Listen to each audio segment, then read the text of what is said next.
नमस्कार दोस्तों, मैं बलवीर चौधरी आप सभी का जॉब एंड जीके पर स्वागत करता हूं। दोस्तों, आज के इस वीडियो में हम बात करेंगे राजस्थान पुलिस का जो फिज़िकल होने वाला है उसके अंदर कौन कौन से डॉक्यूमेंट की आपको आवश्यकता पड़ेगी, तो उसी बारे में ये वीडियो होने वाला है। वीडियो बहुत ही इम्पोर्टेंट रहेगा, तो वीडियो एंड तक ज़रूर देखना। हालांकि दोस्तों, ये वीडियो मैंने पहले ही डाल दिया था, लेकिन मैं देख रहा हूँ कि लगातार आपके कमेंट आ रहे हैं और डॉक्यूमेंट को लेकर काफ़ी सारे डाउट है। तो मैंने सोचा क्यों ना 2-3 मिनट का वीडियो आपके फिर से डाल दिया जाए, ताकि जो भी आपके डाउट है वो क्लियर हो सके। तो वीडियो आपको एंड तक ज़रूर देखना है। और साथ ही दोस्तों, अगर आप चैनल पर पहली बार हो तो इसको सब्सक्राइब ज़रूर कर लेना, क्योंकि आपको मेरा जो फिज़िकल का एक्सपीरियंस है वो मैं अगले वीडियो में डालने का प्रयास करूँगा कि किस तरह से जो आपका फ़िज़िकल होगा, किन किन बातों का ध्यान रखना है। क्योंकि अब तक राजस्थान पुलिस के 3 फिज़िकल में दे चुका हूँ, 2 में पास हुआ हूँ और 1 फिज़िकल मैंने जो फ़ेल है वो मैं हुआ हूँ। तो फ़ेल किस तरह से होते हैं, यानी कौन कौन सी गलतियों से फ़ेल होते हैं और पास कैसे होते हैं, वो सारा का सारा आपको मिल जाएगा। तो चैनल को आप सब्सक्राइब ज़रूर कर लेना। तो चलते हैं अपने जो कंटेंट है, यानी कि जो डॉक्यूमेंट है उनके ऊपर। देखिए दोस्तों, ऐसा है कि मैं वीडियो तो डाल ही रहा हूँ कि ये डॉक्यूमेंट आपको लाने हैं, लेकिन फिर भी कई सारे स्टूडेंट के डाउट रह जाता है किसी भी तरह का फ़िज़िकल को लेकर या डॉक्यूमेंट को लेकर। तो आप मेरा जो इंस्टाग्राम आईडी है अपने चैनल की, इसी नाम से बना हुआ है इंस्टाग्राम के ऊपर अकाउंट जॉब एंड जीके, आपको सर्च करना है और वहाँ पर जो भी आपकी क्वेरीज़ है वो आप पर्सनली मेरे से पूछ सकते हैं, ठीक है। और अगर ज़रूरत पड़ी तो कॉल के ऊपर भी आप मेरे से बात कर सकते हैं, ठीक है, ताकि आपको किसी भी तरह की कोई परेशानी ना आए। तो अब हम बात करते हैं।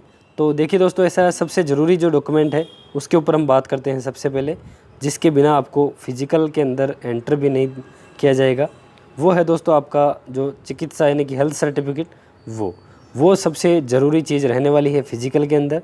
और यहाँ पे आपको अलग से दे रखा है कि अभ्यर्थी शारीरिक दक्षता परीक्षा में सम्मिलित होने से पूर्व राजकीय चिकित्सक से शारीरिक दक्षता परीक्षा की दौड़ में भाग लेने हेतु शारीरिक रूप से योग्य होने का प्रमाण पत्र आवश्यक रूप से प्रस्तुत करे, अन्यथा आपको प्रवेश नहीं दिया जाएगा। यानी कि ये जमा कराने के बाद ही आपको प्रवेश दिया जाएगा, तो इसका आपको ध्यान रखना है।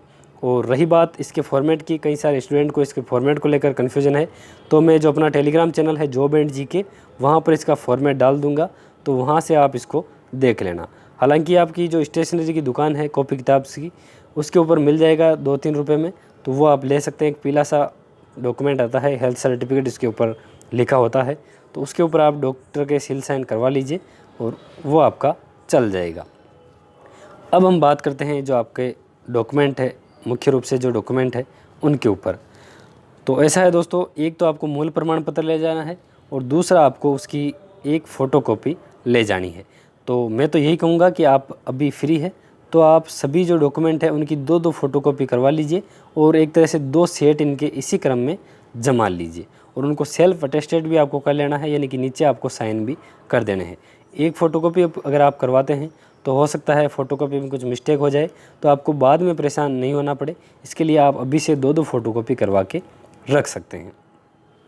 तो सबसे पहला जो आपका डॉक्यूमेंट है वो है दोस्तों आपके शैक्षणिक योग्यता के प्रमाण पत्र। यानी कि आपने कांस्टेबल से भरा है जीडी से तो 12th पास है, और आरएससी से भरा है तो 10th पास। और बाकी दोस्तों कई सारे स्टूडेंट हैं वो अपनी जो योग्यता है वो ग्रेजुएशन भी लगाते हैं, तो अगर आपने फॉर्म में ग्रेजुएशन भर रखी है तो आपको ग्रेजुएशन की मार्कशीट भी ले जानी है। उसके बाद में दोस्तों आयु प्रमाण पत्र, जो कि राजस्थान में जो 10वीं की मार्कशीट होती है उसी को आयु प्रमाण पत्र माना जाता है। तो 10th 12th और ग्रेजुएशन आपको सभी मार्कशीट आपकी ले जानी है। उसके बाद में तीसरा इम्पोर्टेंट दोस्तों आपका जो जाति प्रमाण पत्र है वो आपको लेके जाना है, और जाति प्रमाण पत्र आप अभी बनवा लीजिए, ये बिल्कुल लेटेस्ट आपका होना चाहिए। उसके बाद में ईडब्ल्यूएस सर्टिफिकेट, तो ईडब्ल्यूएस को लेकर भी काफ़ी कन्फ्यूजन रहता है और पिछली भर्ती में भी काफ़ी प्रॉब्लम्स आई थी। तो ईडब्ल्यूएस दोस्तों आपका 2020-21 की आय के ऊपर आधारित ही होना चाहिए, इसी वर्ष का आपका ईडब्ल्यूएस इसके अंदर मांगा गया है। उसके बाद में दोस्तों अगर आप किसी राजकीय सेवा में है, यानी कि राजकीय कर्मचारी है, तो उसका प्रमाण पत्र या एनओसी आपको लानी है। इसके बाद में अगर आप मृतक पुलिस अधिकारी या कर्मचारी के पुत्र है या उसकी संतान है तो इसका प्रमाण पत्र आपको देना पड़ेगा। ये तो आपके लिए इम्पोर्टेंट नहीं है। ये दोस्तों आपके लिए काफ़ी इम्पोर्टेंट है, चरित्र प्रमाण पत्र को लेकर काफ़ी कन्फ्यूजन रहता है। तो 3 चरित्र प्रमाण पत्र आपको बनवाने हैं। एक तो दोस्तों आपकी जो अंतिम शैक्षणिक योग्यता, अगर आपने 12वीं भरी है तो 12वीं का, और अगर आपने ग्रेजुएशन भरी है तो ग्रेजुएशन का आपको कैरेक्टर सर्टिफिकेट बनवाना है। वो होता क्या है कि आपकी जो टीसी है उसी के साथ होता है, लेकिन टीसी हम 12वीं से कॉलेज में जमा करवा देते हैं और उसके बाद में कॉलेज से जमा जो टीसी है उसको अपन वापस कॉलेज से कटवाते भी नहीं है, तो वो चरित्र प्रमाण पत्र अपना वही रह जाता है।